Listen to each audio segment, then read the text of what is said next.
भगवान राम ने शंबुक का वध क्यों किया था? शंबुक वध प्रसंग के आधार भगवान राम को दलित विरोधी बताया जाता है। क्या सच में राम ने शंबुक का वध शूद्र होने के कारण किया था? भगवान विष्णु के 10 अवतारों में सबसे अधिक चर्चा होती है श्री राम की। विष्णु के सभी अवतारों की महिमा अद्भुत है, लेकिन श्री राम वाला अवतार मर्यादा पुरुषोत्तम का था, यानी ऐसे पुरुष जिनका हर आचरण अनुकरणीय है। फिर भी वैकुंठनाथ के इस चरित्र के साथ कई विवाद जुड़े। कुछ प्रसंग तो ऐसे हैं जिनके बारे में कई धर्माचार्य भी कुछ कहने से बचते हैं। इनमें से एक प्रसंग है शंबुक वध।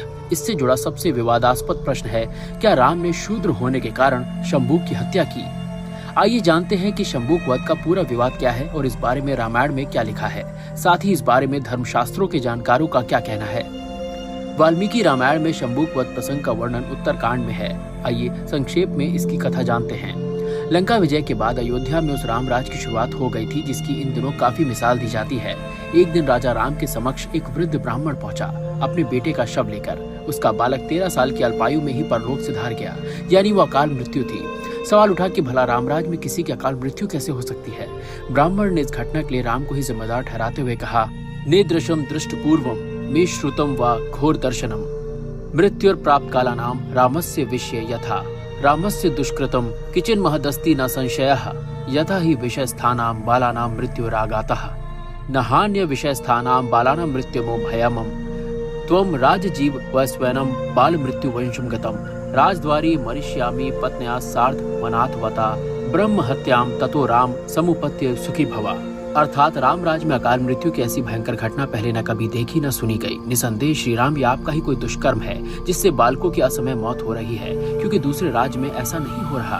अतः राजन, इस बालक को जीवित कीजिए, अन्यथा मैं भी अपनी स्त्री के साथ इस राजद्वार पर प्राण त्याग दूंगा। फिर हे श्री राम, आप ब्रह्म हत्या का पाप लेकर सुखी होना। ब्राह्मण के इस आरोप और धमकी से श्री राम बहुत दुखी हुए। उन्होंने तत्काल मंत्रियों की सभा बुलाई। इसमें ऋषि वशिष्ठ समेत 8 ब्राह्मण मार्कंडेय, मौदल्य, स्वानदेव, कश्यप, कात्यायन, जाबाली और गौतम शामिल हुए। साथ ही देवर्षि नारद को भी आमंत्रित किया गया। श्री राम ने सभी से पूछा कि आखिर वृद्ध ब्राह्मण के पुत्र की मृत्यु कैसे हुई। इस पर देवर्षि नारद ने श्री राम को हर युग की वर्ण व्यवस्था और धर्म से उसका संबंध समझाते हुए कहा, सतयुग में केवल ब्राह्मण वर्ग तप करने का अधिकारी था। त्रेता युग में अधर्म ने अपना एक पैर धरती पर रखा तो धर्म के 3 पैर रह गए और क्षत्रियों को भी तपस्या का अधिकार मिल गया। द्वापर में अधर्म का दूसरा पैर धरती पर आ जाएगा और धर्म के केवल 2 पैर रह जाएंगे। उस समय वैश्य भी तप करने के अधिकारी हो जाएंगे। अंत में कलयुग में अधर्म अपने 4 पैर धरती पर रख देगा और तब शूद्रों को भी तपस्या का अधिकार मिल जाएगा।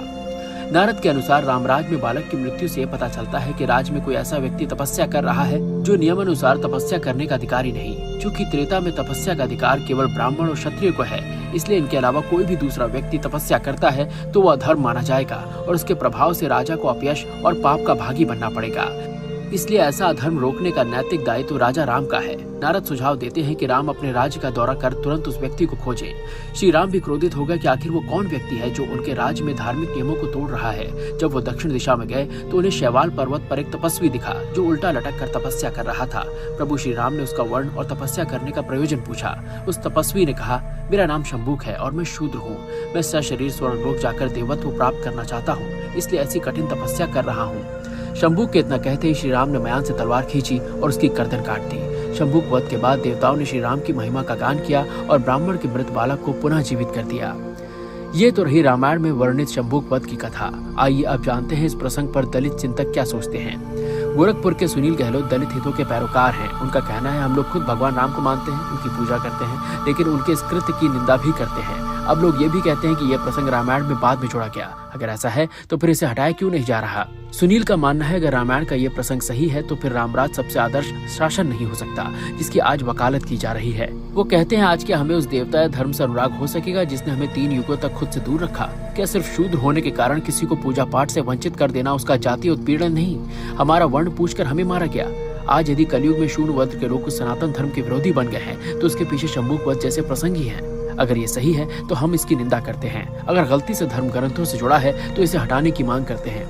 दलित समाज के आरोपों पर धर्म गुरुओं को क्या कहना है? अयोध्या में श्री लक्ष्मण किला श्री रामानंद संप्रदाय की रसिकोपासना की आचार्य पीठ है। हमने लक्ष्मण किलाधीश महंत मैथिली रमण शरण जी महाराज के सामने सुनील गहलोत और उनके जैसे लोगों के शंबुक वध पर उठाए जा रहे सवालों को रखा। मैथिली रमण महाराज का कहना है, शंबुक का वध शूद्र होने की वजह से नहीं बल्कि नियम तोड़ने की वजह से किया गया। इस तरह तो भगवान श्री राम ने रावण को भी मारा था, तो वह क्या ब्राह्मण द्रोही कहलाएंगे? राम ने सिर्फ शूद्र शंबुक का वध किया, किंतु रावण का तो पूरा कुल ही नष्ट कर दिया। शंबुक संविधान भंग करने का दोषी था। इसके लिए जो दंड विधान उचित था वो दिया गया। स्वामी रामशंकर एक दशक से राम कथा कह रहे हैं। शंबुक वध के बारे में वो कहते हैं, राम आस्था का विषय है। राम में जिसकी आस्था होगी, क्या वो इस बात पर यकीन कर सकता है कि राम किसी की हत्या उसके वर्ण के कारण कर देंगे? राम शबरी के दिए बेर खाते हैं तो वो शूद्र विरोधी कैसे हुए? शबरी के बारे में तो वाल्मीकि मुनि भी लिखते हैं कि वो सिद्ध जनों से सम्मानित तपस्विनी थी। इसका तो यही मतलब था कि शूद्र को भी रामायण काल में तपस्या करने पर रोक नहीं थी। स्वामी रामशंकर कुछ तर्कों के साथ रामायण के उत्तरकांड प्रसंग पर सवाल भी उठाते हैं। उनका कहना है, शंबुक वध कथा की रचना नारद मुनि के सहारे की गई, लेकिन नारद खुद वाल्मीकि रामायण के बाल कांड में कहते हैं कि राम श्रेष्ठ हैं और सबके साथ समान व्यवहार करने वाले हैं। अब ऐसे में उसी राम से नारद कुछ और व्यवहार करने के लिए कैसे कह सकते हैं? उत्तर रामायण में कहा गया है कि राम पुष्पक विमान लेकर शंबुक को खोजने निकले, लेकिन श्री राम ने तो पुष्पक विमान अयोध्या वापस आते ही उसके असली स्वामी कुबेर को लौटा दिया था। फिर वो पुष्पक पर कैसे सवार हो सकते हैं? स्वामी रामशंकर के अनुसार ये सोचने की बात है कि सारे विवाद उत्तर रामायण के प्रसंगों पर ही क्यों हैं। उत्तर रामायण बाद में गढ़ा गया, जिसका उद्देश्य हमारे पूजनीय चरित्रों और हमारे धर्म को कटघरे में खड़ा करना था। मैं व्यक्तिगत रूप से नहीं मानता कि मेरे राम सिर्फ शूद्र होने के चलते किसी की हत्या कर सकते हैं। मेरे राम सबके सभी वर्णों के राम हैं। क्या पूरा उत्तरकांड ही एक षड्यंत्र है? स्वामी रामशंकर की बात को आगे बढ़ाते हैं मशहूर कवि कुमार विश्वास। वो हाल के दिनों में अपने अपने राम कार्यक्रम के जरिए राम कथा सुनाते देखे गए। शंबुक वध प्रसंग पर हमने उनसे भी बात की। कुमार विश्वास ने स्वामी रामशंकर की ही तरह शंबुक वध प्रसंग समेत पूरे उत्तरकांड को एक षड्यंत्र करार दिया। कुमार का कहना है, सनातन धर्म के दो सबसे लोकप्रिय ग्रंथ हैं रामायण और महाभारत। उनकी रचना करने वाले महर्षि वेद व्यास और महर्षि वाल्मीकि उसी समाज से आए हैं जिस समाज के कुछ लोग राम पर दलित विरोधी होने के सवाल उठा रहे हैं। आप सोचिए कि यदि उस समय दलितों को पूजा का अधिकार नहीं होता तो फिर किसी को महर्षि की उपाधि कैसे मिलती? कुमार के मुताबिक जिस पीठ से कथा कही जाती है उसे हम व्यास पीठ कहते हैं और इस पीठ की हर कोई पूजा करता है, यहाँ तक कि मुख्यमंत्री प्रधानमंत्री भी। राम पर सवाल उठाने वाले किसी न किसी फायदे के लिए ऐसा करते हैं। कोई सामाजिक तरीके से गोलबंदी के लिए सब करता है तो कोई राजनीतिक लाभ के लिए। खासकर वाल्मीकि रामायण में शंबुक वध और सीता निष्कासन प्रसंग तो पूरी तरह गलत है। कुमार विश्वास का मानना है कि